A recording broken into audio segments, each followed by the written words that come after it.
Hello everyone, welcome back to the channel. I hope you've been enjoying something literary. Uh, I have actually finished two books recently, and I enjoyed both of them. They were a lot of fun. Very different though. Anyway, the first one is this one, Puki Horpocket presents Roy, the most chaotic midlife crisis in cosmic history. And yes, it is a mouthful. This is actually the first book in a series called Puki Horpocket Presents, and it's by Zachry Wheeler. This is presented in a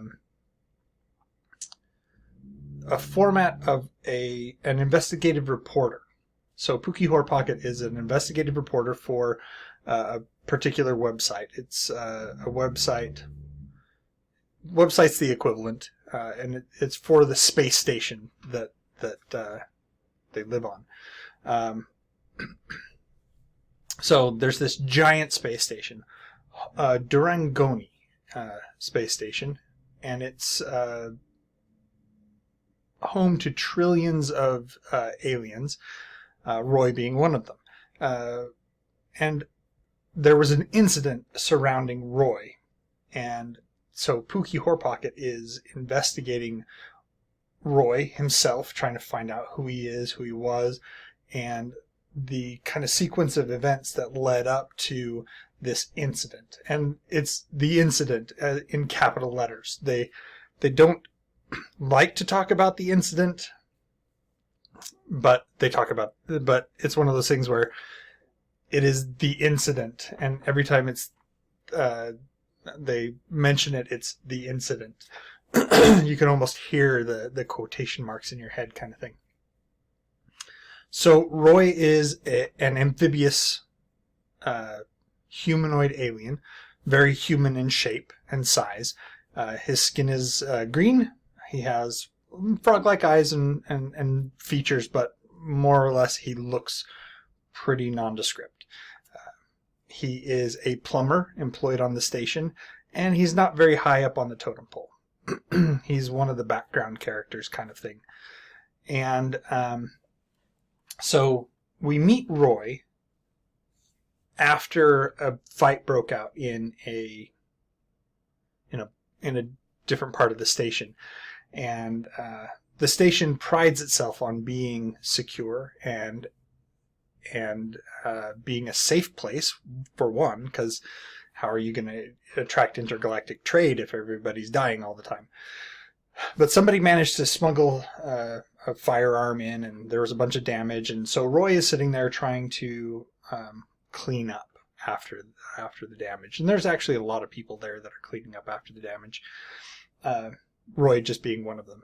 Now, Roy is feeling particularly disillusioned. I mean, this is the chaotic midlife crisis part of the book. He's divorced. He has a very large number of offspring. I don't remember the number off the top of my head, but his species, basically they lay eggs and they have a lot of offspring, and as the offspring grow, they cannibalize each other until there's only a few left. And Roy is not at the stage where there's only a few left, so he has to care for all of his offspring until there's only a few left. Plus he's divorced, plus he's not anywhere around his family. He's on the space station because that's where he had to go to get money to support his ex-wife and his kids and all that stuff. So he's feeling pretty down about his whole situation. And he starts feeling, he's feeling very sorry for himself, and he starts looking around on the internet for things to do, because everything that he's tried, he's done all the stuff that you're supposed to do in your midlife crisis kind of thing, that he can do with his limited funds. It's not like he is going to go out and buy a sports car and get a really hot young girlfriend, because he doesn't have that kind of money. He's a plumber. Now I realize that plumbers can make a lot of money.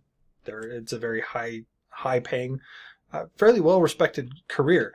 Not so for Roy on the space station. On the space station, Roy is seen as more of a janitor kind of thing. It's like, yeah, and he gets paid a piddling amount. So he is talking to his device that has the internet and everything there, and he's like, "What can I do in this kind of situation?" type thing, and he didn't actually realize what he was doing, but it actually listened to his request. And then he realized, and instead of deleting his request, he hit send, and nothing happened. Until next day at work, he's fixing the plumbing, and he gets a phone call. Turns out the phone call is from a very, very notorious underworld figure who is in need of a plumber.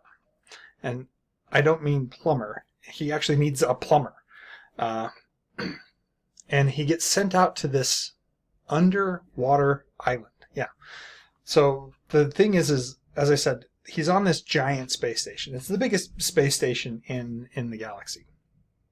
And the richer you are, the more stuff you can afford. Plus, they needed water for the space station, so they thought, why not turn it into a sea? And so you have rich people that have islands on the sea, and one of the rich people thought, you know what would be better if I had a sunken island?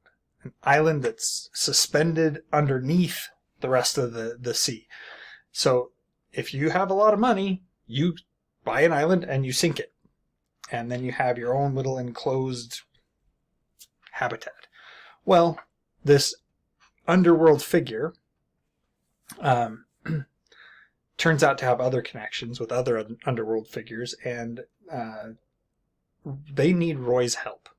Because what they've done is they shrunk down. They have technology that will shrink down items so that instead of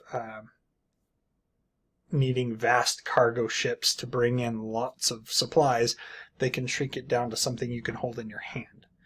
The problem is that it's a very unstable technology, and it's illegal to use it because it's so unstable. But they have a bunch of drugs that they're trying to push on the station, and it's shrunk into basically a handheld sized disc that you can just carry around. But it's got millions of doses of drugs in this little tiny sphere, or this little tiny disc. And Roy helps them immensely. So after that, Roy keeps getting little jobs from the underworld. And it's not long before an attack of conscience hits, and that's when the midlife crisis really comes into effect here. I found this book very humorous. I enjoyed it immensely. I actually picked up the next 2 books in the series. Plus, I have another book in a different series by the same author. It was kind of nice. I found this. It was a free book on Google Books. And when I got done reading it, it said, here's some more in the series that you might like. And I looked at it, and the next 2 books were also free downloads. So I enjoyed this one a lot, so I downloaded the next 2. I am anticipating reading them. I liked the flow. I liked the the setting. I liked the characters. It was very, very enjoyable read. Let me know if you've read this. Let me know what you thought about it. Comment, like, subscribe, all that other stuff. And until next time, enjoy what you're reading.